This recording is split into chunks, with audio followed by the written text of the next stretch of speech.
All right, the sky for January 2025. I'm going to type in Stellarium. Google already knows where I want to go to.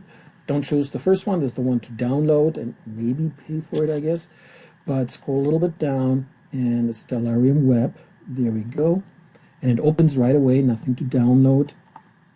Get rid of this panel on the left-hand side, clicking here. And then down here it says it knows that I'm at Kenai Peninsula College, so that's fine. If it asks you for your location, might as well tell it your location, or you should. It opens always in the north. It, in my opinion, should open in the south, but I'm going to get there in just a moment. Here is the Big Dipper. We can see it here. This here might be Arcturus. Let's see. No, wait a moment. Why does it say Vega? That's not true. Some star here, but maybe Arcturus is down here and it just said Vega apparently is in the northwest, but I'm gonna go over here to the east and then the south. There we go.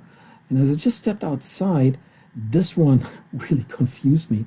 I mistook this one for Jupiter, but here's the reason why I was off as I stepped outside. Let me see if I can zoom in, zoom out. Oh, there we go. It's because it's Venus as an inner planet ought to be really close to the sun.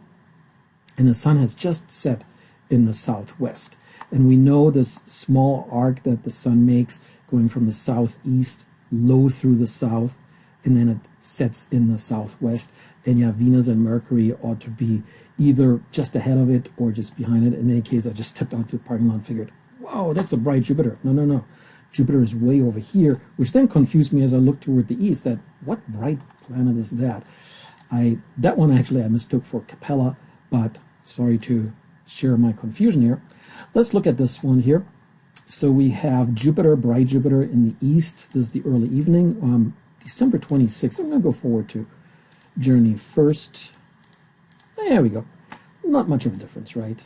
A little bit higher in the sky. So Jupiter in the east, right next to the Hyades. This is red Aldebaran. There it is, Aldebaran. Right next to it are the Pleiades as well. And then here you have yellow Capella. And over here, Mars is apparently rising. The sizes are off. They're not bigger. They're still just points. What the software tries to point out here is that this one is brighter, this one is brighter, this one is brighter. But other than that, there are still points.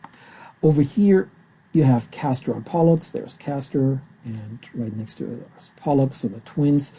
One of the cool parts through this winter here, so January, February, March, is to see that Mars is retrograding in its orbit as we're passing it. So Mars is going to go toward the right relative to these two. So at some point it's going to line up with these, and at some point it's going to be to the right, and then it's going to go prograde again, and it's going to move right to left past these two. So it's really kind of cool to see that, yeah, planets are moving, which is why they're called planets, wanderers in the sky. So here we go, Jupiter, Capella, this one is in Auriga. You might see the Pentagon here, and then, as I said, Gemini over here with Castor and Pollux and Mars, and the Pleiades, and apparently Uranus is right next to it. I'll get back to it in a moment. Let's go over here. Venus apparently is popping up really prominently in the south, east, west these days. The moon, I'm not going to get into the moon. You can figure it out as it progresses through the sky throughout a month here. Saturn is right next to it. That's what I want to point out, because Saturn is getting closer and closer to the southwestern horizon. So at some point, probably in January, we're going to lose it. Almost. Also, see the time that I have here is 1809. So that's when it's dark enough here for on the Kenai. And so if you go any later, like an hour later, there we go. See, it's getting closer to the horizon. Let me go back the 1 hour here. There we go. So look for Saturn before it vanishes. All right, let's go over here to Uranus. And you need good binoculars to see it, but it should be able to, you should be able to find it. This is what I would do, is I would find the Pleiades, of course, first. Then in my binoculars, I would go a little bit to the right, and we see these stars here. I don't know how that looks like, the certain asterism here. By the way, these are stars in Aries, all right? So don't know, do they look like a strange sled or car or something? So look for these here, and then go a little bit below that, and you ought to find Uranus. If you're pointing it here in the sky, you know you have it, you just have to identify it. And it's kind of bluish green. I don't know how it shows up here. This was, yeah, way too much zoomed in for binoculars, but you should be able to find it. I'm going to go back here. The other planet, so I'm ignoring here all these satellites. What are they? Starlink. There we go. I'm just ignoring them because they change from one day to the next. So let's see. Saturn.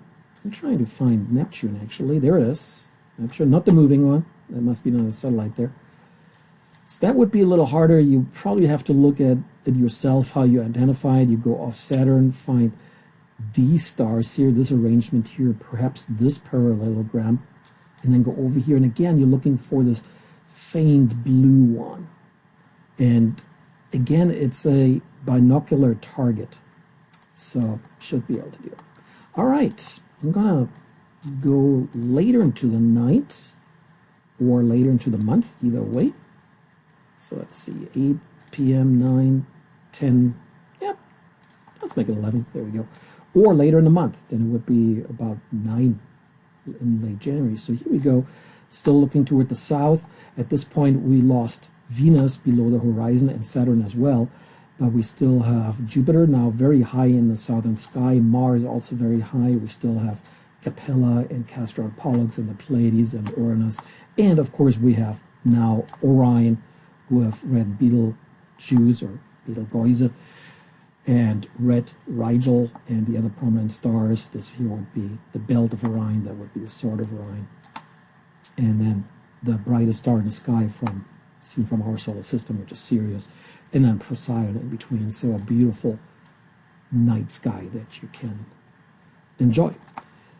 And I think that's what I wanted to point out for January.